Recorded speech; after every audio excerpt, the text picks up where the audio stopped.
Irmãos amados, vamos abrir a palavra, por gentileza, no Evangelho de Cristo, conforme o registro de Marcos, capítulo 16. Marcos 16, versículo 7. Marcos 16, versículo 7. Eu queria que toda a igreja lesse comigo esse texto. Vamos juntos. Mas ide, dizei a seus discípulos e a Pedro, que ele vai adiante de vós para a Galileia, lá o vereis, como ele vos disse. Amém. Eu quero tratar do seguinte tema nesta noite: queda e restauração. Para mim, uma das vidas mais emblemáticas da Bíblia é a vida de Pedro. Eu não conheço ninguém mais parecido com você e comigo do que Pedro. Falamos agora à tarde sobre Davi, um dos expoentes do Antigo Testamento. Agora falaremos sobre Pedro, um dos expoentes do Novo Testamento. Pedro foi um homem que teve experiências incríveis e intensas com o Senhor.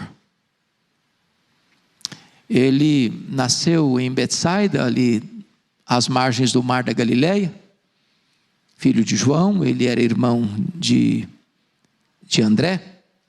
Ele foi pescador, ele foi até um empresário de pesca, e ele foi chamado por Jesus para ser discípulo, para ser pescador de homens. Ele andou com Jesus, e ele escutou Jesus, ele viu Jesus fazer milagres, ele viu Jesus levantando paralíticos, ele viu Jesus curando cegos, ele viu Jesus curando mudos e surdos, ele viu Jesus purificando leprosos, ele viu Jesus ressuscitando mortos. Esse homem foi um líder. Todas as listas dos apóstolos do Novo Testamento, ele encabeça todas elas. Líder natural, um homem de temperamento quente, às vezes falava antes de pensar, um homem contraditório às vezes, um homem de altos e baixos, de avanços e recuos, de subidas e quedas, de coragem e covardia. Um homem que era capaz de fazer declarações belíssimas sobre Jesus: tu és o Cristo, Filho do Deus vivo, para depois tentar afastá-lo do projeto de Deus. Capaz de fé robusta: se és tu, manda-me ir ter contigo por sobre as águas, para depois naufragar. Capaz de fazer promessas de fidelidade inegociável, ainda que todos te abandonem, eu jamais, para em seguida negar Jesus covardemente.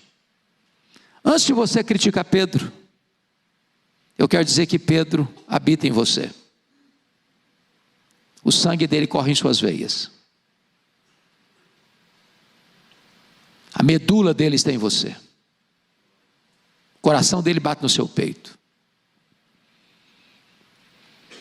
Aqui eu quero examinar com vocês, à luz desse texto, que trata da restauração dele. Em primeiro lugar, se ele precisa restaurar, é porque caiu. E quais foram as causas da queda de Pedro? E por que estamos examinando isso? Os sermões chamados biográficos, pastor Arival, parece que são mais fáceis para a gente do que um sermão de uma nomenclatura ou de um tema, porque a gente se identifica com a pessoa, nos vemos no rosto da pessoa. E a pergunta é: por que esse homem caiu? Quais foram os degraus que esse homem desceu na sua queda? E eu queria hoje que vocês tivessem Bíblia aberta, porque para a gente assimilar não basta ouvir. Quando você ouve e você vê, você cresce na assimilação. Então, a primeira coisa que eu elenco aqui nas Escrituras, que levou Pedro à queda, foi a sua exagerada confiança em si mesmo. Então agora vamos abrir a Bíblia para olhar isso. Por gentileza, olha comigo o que ele escreve em Mateus 26:35. O que está escrito em Mateus 26:35. Olha a afirmação dele. Leia comigo, por gentileza. Mateus 26:30. Vamos todos juntos. Disse-lhes Pedro: ainda que me seja necessário morrer contigo, de nenhum modo te negarei. Todos os discípulos disseram o mesmo. Quando ele diz, ainda que me seja necessário morrer contigo, de nenhum modo te negarei, ele estava confiando no seu taco. Eu tenho estrutura, eu tenho compromisso, eu tenho coragem, eu faço. Lá em Marcos 14:31, vocês não precisam ler, só eu vou repetir, mas ele insistia com mais veemência: ainda que me seja necessário morrer contigo, de nenhum modo te negarei. Lucas 22:23, Senhor, estou pronto a ir contigo, tanto para a prisão como para a morte. Preste atenção nisso, parece ser uma virtude, mas pode ser também uma casca de banana. Quando você tem uma exagerada confiança em você mesmo. Eu faço, eu consigo, eu vou, eu resolvo, é comigo. Confiar em você mesmo é um perigo. Esse foi o primeiro degrau da queda de Pedro. Vamos ao segundo degrau. Ele considerou-se melhor do que os outros. Veja bem, primeira autoconfiança exagerada. Agora eu olho e não, eu sou melhor que você. Você não consegue não, mas eu consigo. Vamos ver o que está escrito? Olha aí Marcos 14:29. Marcos 14:29.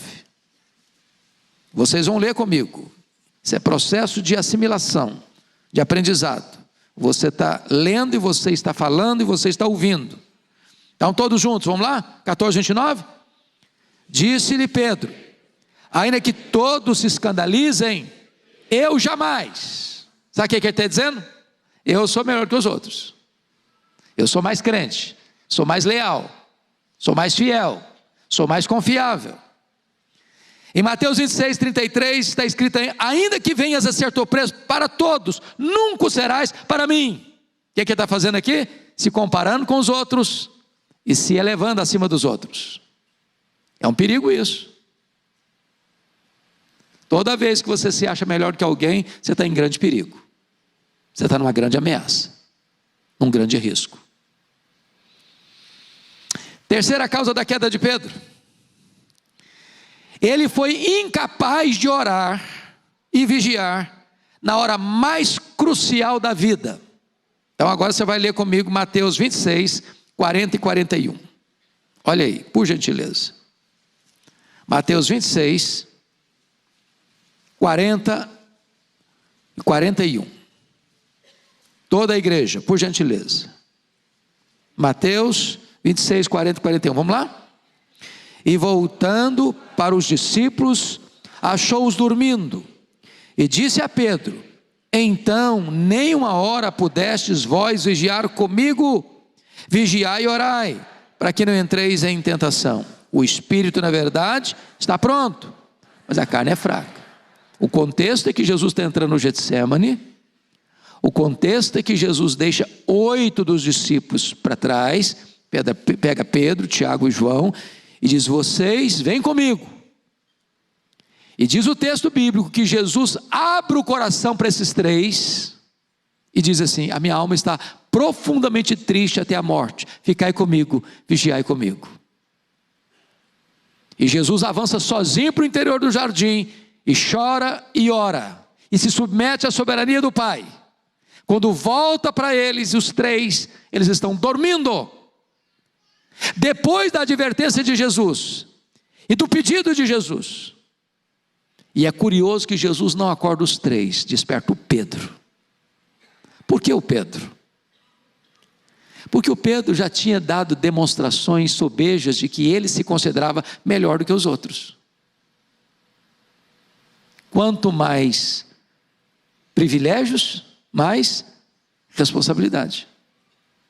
Quanto mais compromisso, mais forte deve ser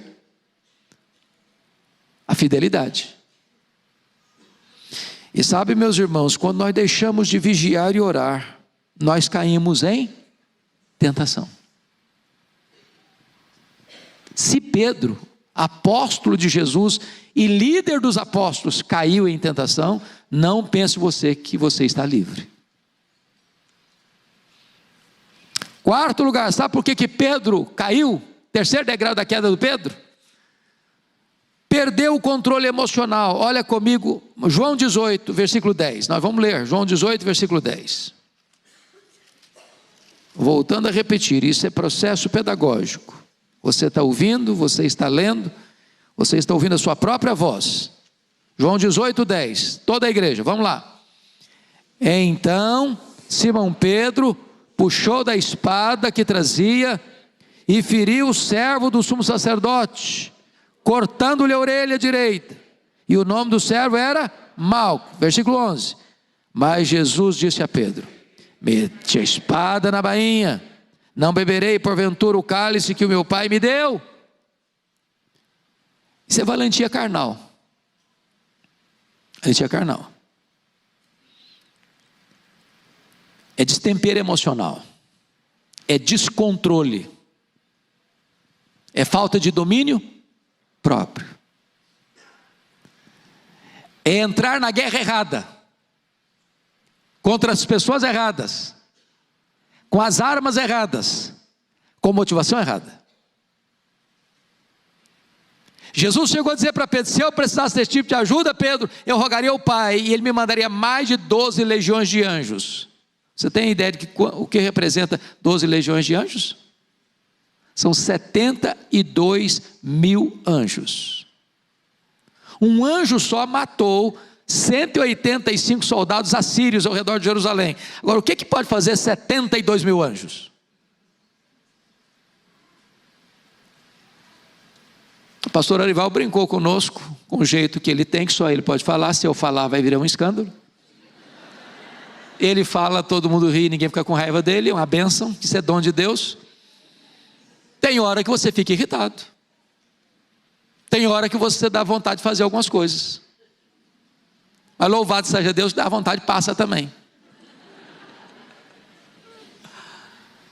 O Pedro achou que o problema era com ele. E achou que com a espada ele resolveria tudo. E se Jesus não curasse o Malco, talvez devia ter 4 cruzes lá no Calvário. Destempero emocional não ajuda em nada. Não resolve nada. Quinta causa da queda do Pedro: seguiu Jesus de longe. Olha comigo agora Mateus 26, verso 58. Mateus 26, 58. Por favor, olha aí. Vamos juntos, a uma só voz. Mas Pedro o seguia de longe até o pátio do sumo sacerdote. E tendo entrado, assentou-se entre os serventuários para ver o fim. O que é seguir Jesus de longe? Pô, eu não quero perder Jesus de vista, mas também não quero compromisso. Eu não estou assim a ponto de largar a igreja. Não, eu não vou deixar de ir no culto para ir para balada. Não vou deixar de ir no culto para assistir Corinthians e Palmeiras. Nem para assistir Fórmula 1. Eu vou para a igreja. Mas eu também não quero muito compromisso não. Eu vou devagar. Não quero perder Jesus de vista. Mas também não quero me aproximar demais. Não quero sofrer riscos do compromisso do discipulado, que é tomar a cruz, renunciar a si mesmo e seguir a Jesus. Irmãos, tem muita gente dentro da igreja seguindo Jesus de longe. Vem no culto. Crente, né? Mas virou as costas ali na esquina, a agenda é outra, o compromisso é outro, a conversa é outra, o papo é outro, a motivação é outra. E Jesus de longe, sem muito compromisso, sem aliança, sem riscos. Esse é o Pedro. Bom, sexta causa da queda dele, sexto degrau. Pedro assentou-se na roda dos escarnecedores. Confira comigo, por gentileza, Lucas 22, 54 e 55. Tem os textos paralelos, nós não estamos lendo todos os paralelos para vocês terem a oportunidade de em casa depois rever essa matéria. Lucas 22, 54 e 55. Vamos juntos, toda a igreja? Então, prendendo-o, o levaram e o introduziram na casa do sumo sacerdote. Pedro seguia de longe.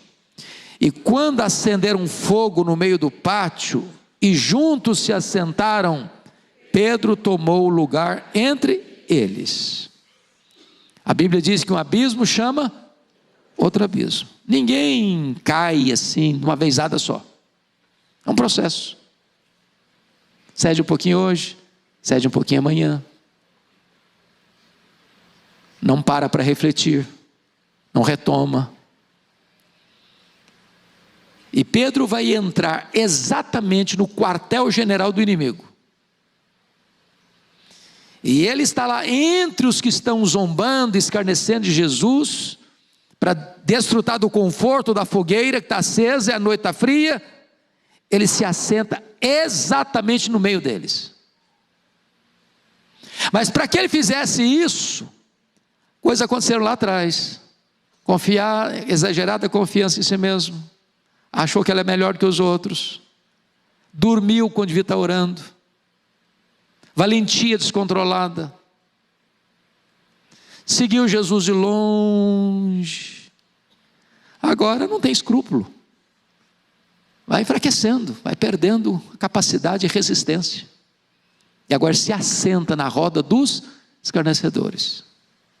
O que a orientação bíblica nos diz no Salmo 1? Feliz, bem-aventurado é o homem que não anda no conselho dos ímpios, não se detém no caminho dos pecadores, nem se assenta na roda dos escarnecedores.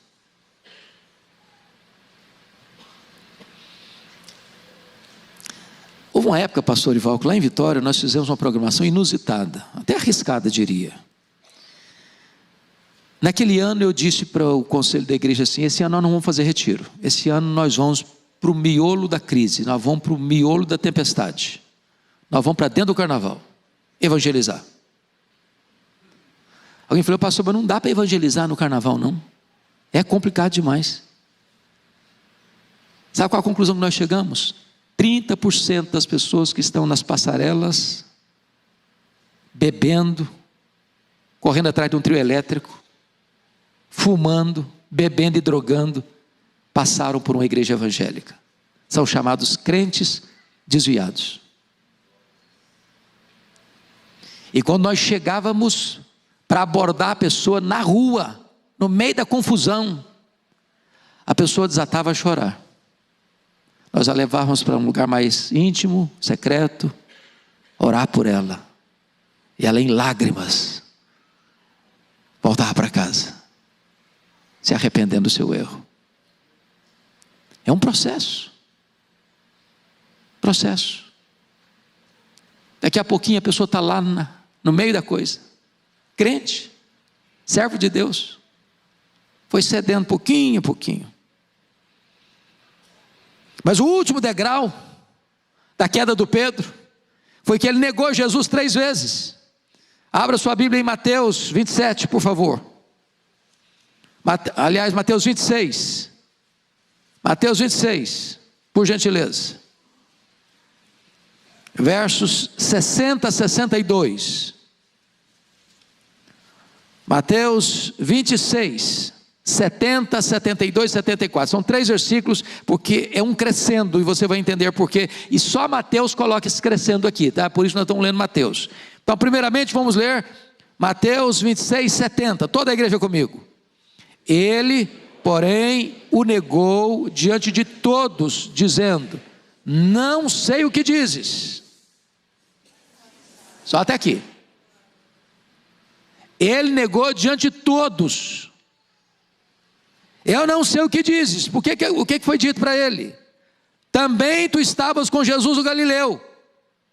Ele negou diante de todos: eu não sei o que vocês estão falando. Agora vamos ler o versículo 72, toda a igreja.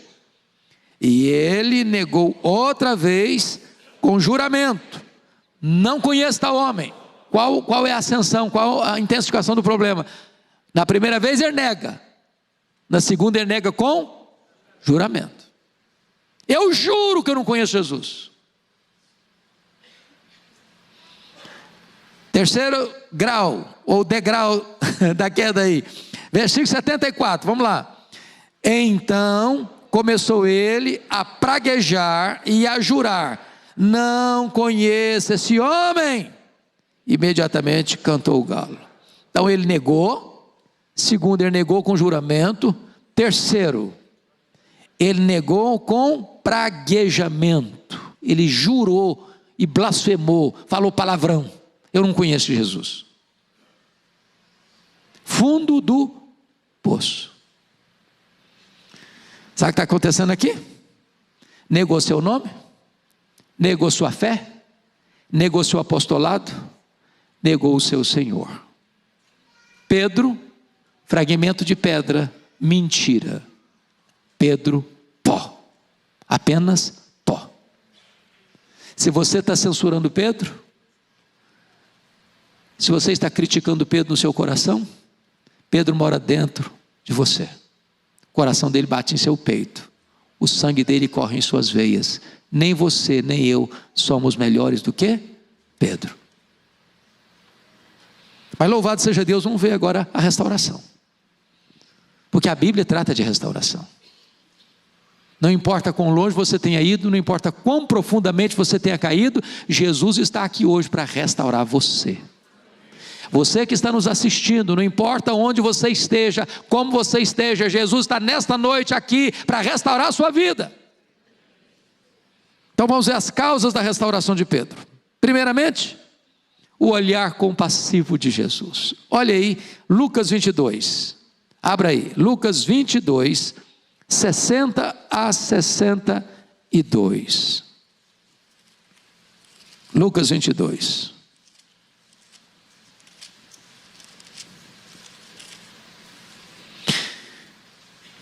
(60 a 62). Vamos juntos, irmãos? Mas Pedro insistia: homem, não compreendo o que dizes. E logo, estando ele ainda a falar, cantou o galo. Então, voltando-se o Senhor, fixou os olhos em Pedro. E Pedro se lembrou da palavra do Senhor, como lhe dissera: hoje 3 vezes me negarás antes de cantar o galo. Então Pedro, saindo dali, chorou amargamente. Oh, meus irmãos, eu fico imaginando esse olhar de Jesus. Doce, terno, misericordioso, compassivo. Jesus alertou Pedro, avisou Pedro. E o Pedro, cheio de autoconfiança, se julgando melhor que os outros, dormindo na maior batalha da vida, seguindo Jesus de longe, se infiltrando no meio dos blasfemadores, dos escarnecedores, negando Jesus publicamente, em graus cada vez maiores. E agora, no auge da sua queda, ou no mais profundo da sua queda, melhor dizendo, Jesus olha para ele, sem uma palavra, sem um discurso, sem um sermão,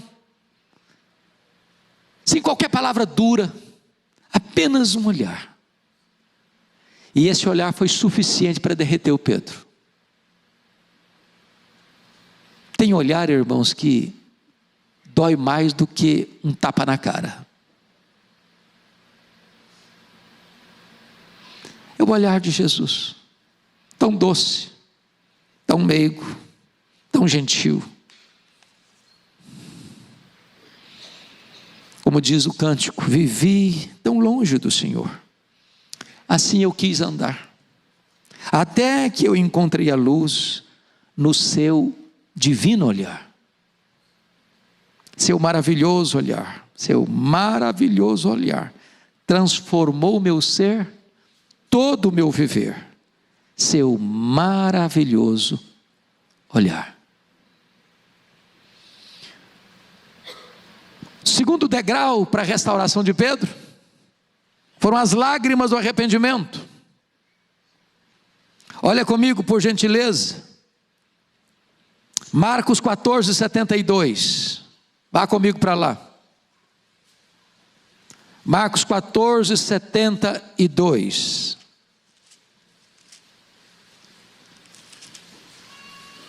Por gentileza, igreja, vamos juntos. E logo cantou o galo pela segunda vez.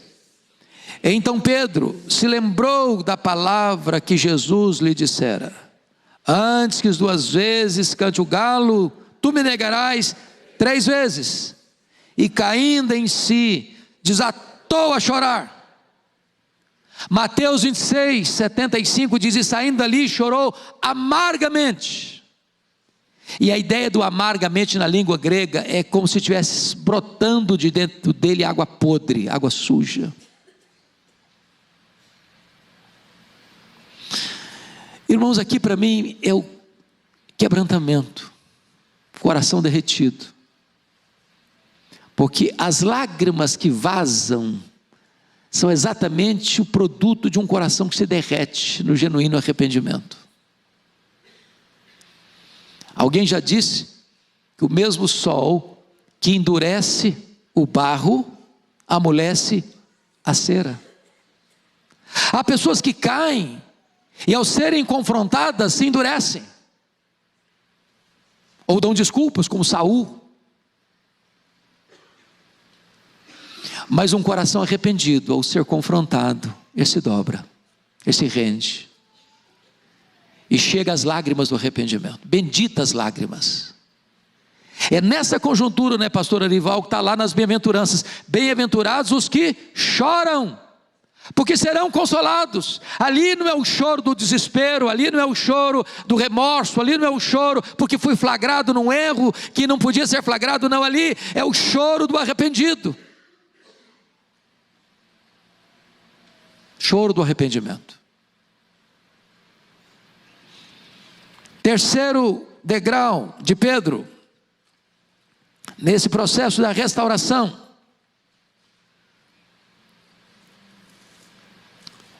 a procura de Jesus por ele. Vamos voltar para Marcos 16, versículo 7. Nós já lemos, mas vamos ler de novo. Marcos 16, 7.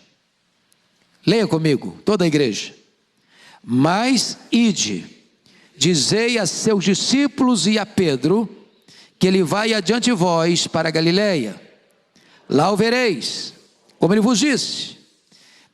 Eu fico encantado com esse versículo, porque na verdade, esta palavra é uma palavra do anjo às mulheres da Galileia, e é um recado de Jesus.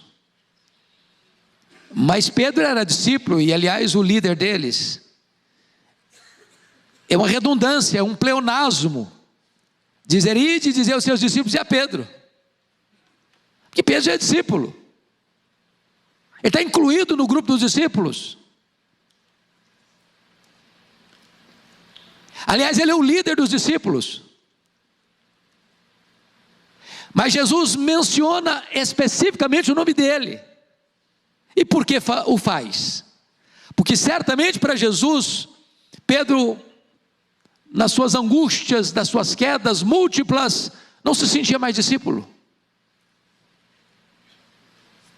Em outras palavras, é como se Pedro dissesse que para mim não tem mais jeito, fim de linha, acabou, eu fui um fracasso, eu decepcionei, eu fui reiteradamente alertado e eu caí assim mesmo, eu fracassei, não dá mais para levantar, não dá mais para erguer a cabeça, não dá mais para ser discípulo. Ele desistiu de Jesus, mas Jesus não desistiu dele. Isso é maravilhoso, sabe por quê? A graça de Jesus é maior que o nosso pecado. Talvez você diz: meu Deus, eu fracassei, eu caí. Meu Senhor, eu envergonhei o teu nome. Meu Senhor, quão profundamente eu caí. Eu quero dizer para você que Jesus está aqui nesta noite para restaurar você, para levantar você, para colocar você de volta no caminho da fidelidade, da graça, da salvação. Jesus está no seu encalço, procurando você.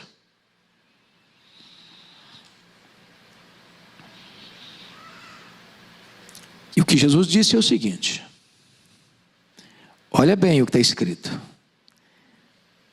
e dizei aos seus discípulos e a Pedro que ele irá adiante de vós para a Galileia, lá o vereis, como ele vos disse. Por que Galileia? Estão em Jerusalém. Sabe qual é a distância de Jerusalém a Galileia? 154 quilômetros. Essa jornada era feita a pé.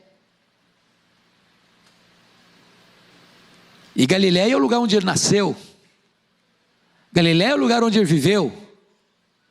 Galileia é o lugar onde ele casou. Galileia era o lugar onde ele trabalhava. Galileia era o local onde Jesus o havia chamado para ser discípulo, para ser pescador de homens. Jesus está levando de volta às origens, ao começo. Dizer: meu filho, onde eu chamei você, eu vou restaurar você. Eu chamei você, você fracassou, mas eu vou começar tudo de novo na sua história. Eu vou lhe dar uma segunda chance, eu vou lhe dar um segundo tempo, eu vou lhe dar uma nova oportunidade. Eu vou restaurar você lá na Galileia.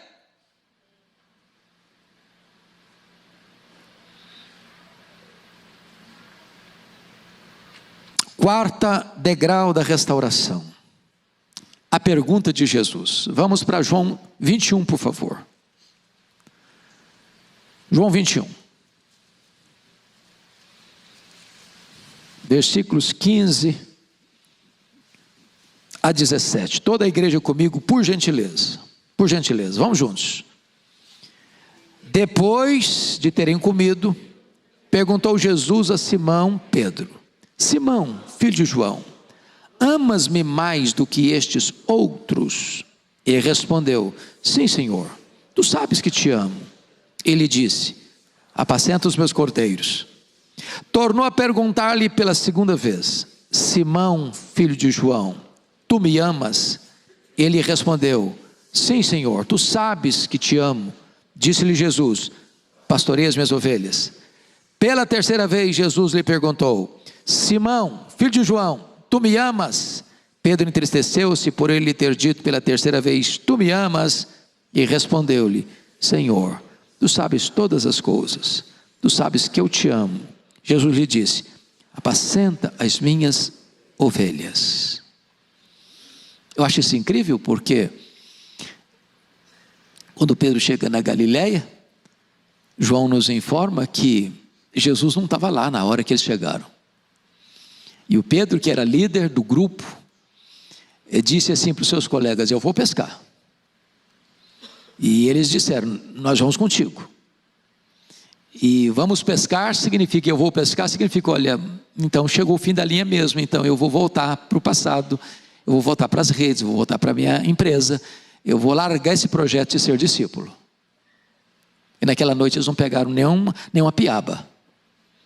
E eles estão voltando de madrugada, o dia está amanhecendo, e alguém andando na praia. Estão a 100 metros da praia, 200 côvados. E a pessoa que está aqui na praia pergunta para eles assim: filhos. Jesus não os chamou de covardes. Filhos. Nessa palavra filhos tem uma tonelada de graça. Uma tonelada de graça. Com todos os deslizes, com todos os fracassos, o Senhor chama filhos. Tendes aí alguma coisa de comer? Jesus não precisava dessa informação. Ele não faz essa pergunta porque quer ser informado, porque não tem esse dado na mão, para acordar a consciência deles. Não temos nada, então lance a rede à direita do barco e achareis. E Jesus empurra para a direita do barco 153 grandes peixes selecionados. Aí o João disse: é o Senhor, é Ele. Essas coisas só Ele faz. Ele chegou, Ele está aqui, Pedro.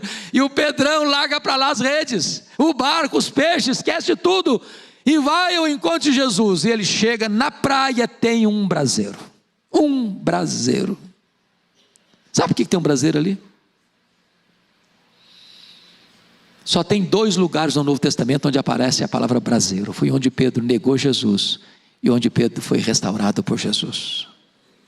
Jesus plantou aquele braseiro ali para curar a psique de Pedro, a memória de Pedro, as emoções de Pedro, para dizer para Pedro: Pedro, sabe por que eu botei esse braseiro aqui? Para mostrar para você que no cenário que você caiu, eu vou levantar você. No cenário que você me negou, eu vou dar a chance de você me confessar. No cenário que você foi um fracasso, eu vou restaurar a sua vida, porque a minha graça é maior do que o seu pecado. Jesus pergunta 3 vezes, mas na primeira pergunta Jesus diz assim: amas-me mais do que esses outros? Por que Jesus faz essa pergunta? Porque lá atrás o Pedro diz: ainda que todos te abandonem, eu jamais. Jesus está perguntando: você ainda acha que você é melhor que os outros? Você ainda acha que você é mais crente mesmo que os outros? Jesus pergunta 3 vezes, porque 3 vezes Pedro havia negado a Jesus. Para cada negação de Jesus, a graça é suficiente para levantá-lo, porque onde alguém ama Jesus, tem chance de recomeçar. Eu fico pensando, pastor Orival, se fosse um presbitério bem conservador, bem cuidadoso com a doutrina, seguindo os passos constitucionais para restaurar o Pedro. Ô Pedro, agora você vai ficar afastado por um tempo, você vai ficar no banco, nós vamos arranjar um irmão aí, um psicólogo, para fazer uma trabalhada na sua mente, porque você está com a cabeça meio confusa. Você vai passar por um exame, os outros apóstolos vão te interrogar, vão acompanhar você por um tempo. Se você demonstrar consistência, a gente vai por etapa restaurando você, tá bom? Você começa a frequentar a igreja, depois você tem licença para começar a pregar, depois você pode fazer mais alguns atos pastorais, então no final, depois de um tempo, você é restaurado. A única exigência que Jesus exigiu, ou pediu, ou requeriu de Pedro foi essa: tu me amas? Se você ama Jesus, você pode recomeçar. Pode recomeçar.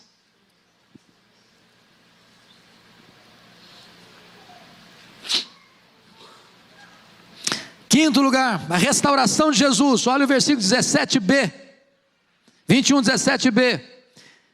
Apacenta as minhas ovelhas.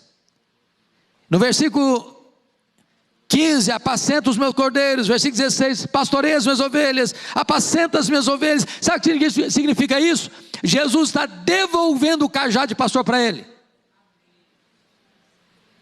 Esse Pedro que até hoje era um covarde, agora não vai ser mais um homem covarde, agora vai ser um homem de oração, agora vai ser um homem cheio do Espírito Santo, agora esse homem vai orar, os enfermos vão ser curados, agora esse homem vai pregar, os corações vão se derreter, agora esse homem vai preso e não tem medo da morte. Jesus não só restaurou a vida dele, Jesus restaurou o ministério dele.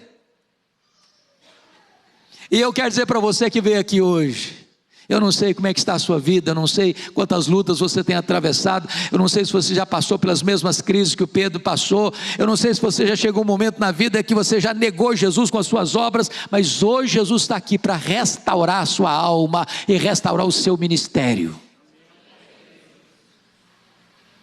E você que está na sua casa, nos acompanhando, hoje é o dia da sua restauração. Vamos ficar em pé? O nosso pastor vai orar por nós, antes da música, antes do hino, orar por restauração, para Deus restaurar a nossa sorte. O nosso Deus é o Deus de toda graça, é o Deus da restauração. Ele restaurou Pedro, Ele restaura você, restaura a mim, restaura nós. Vamos orar, irmãos. Quando o crente cai, Deus não larga, ele cai como uma criança, como um bebê. Não sei se você já viu quando Seu filho começou a andar, você ia de mão dada com ele, ele caía, mas você não largava ele. Deus faz assim com a gente. Você caiu, mas Deus não largou você. Esse amor de Deus por nós é incompreensível, é inigualável. Ninguém tem maior amor do que este.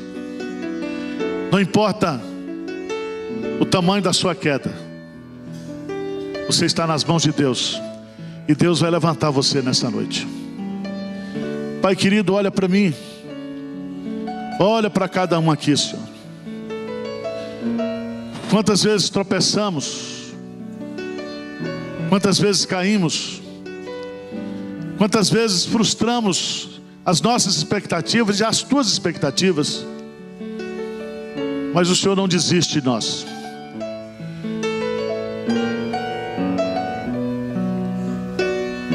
Pessoas se alegram com a nossa queda. O inferno faz festa quando um crente cai, como fez com Sansão. Mas o Senhor é o Deus da restauração.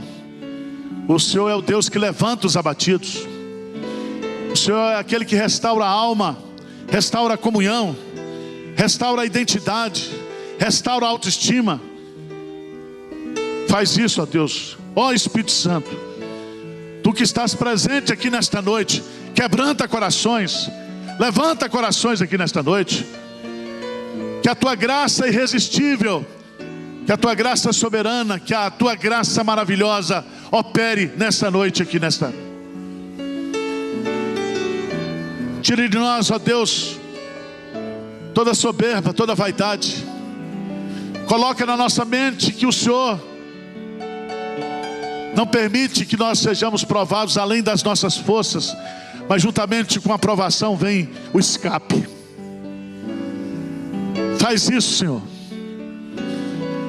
Devolve ministérios aqui nesta noite. Gente que trabalhava, que cantava, que servia, que caiu em pecado, que passou, ó Deus, por vales sombrios, por tristezas. Restaura-os nesta noite, Pai. Traz de volta para o ministério, traz de volta para o louvor, traz de volta para o trabalho do Senhor nesta noite. Faz isso, Senhor, porque nós precisamos. Faz isso porque nós somos Teus. Faz isso para mostrar a Tua graça operosa na nossa vida.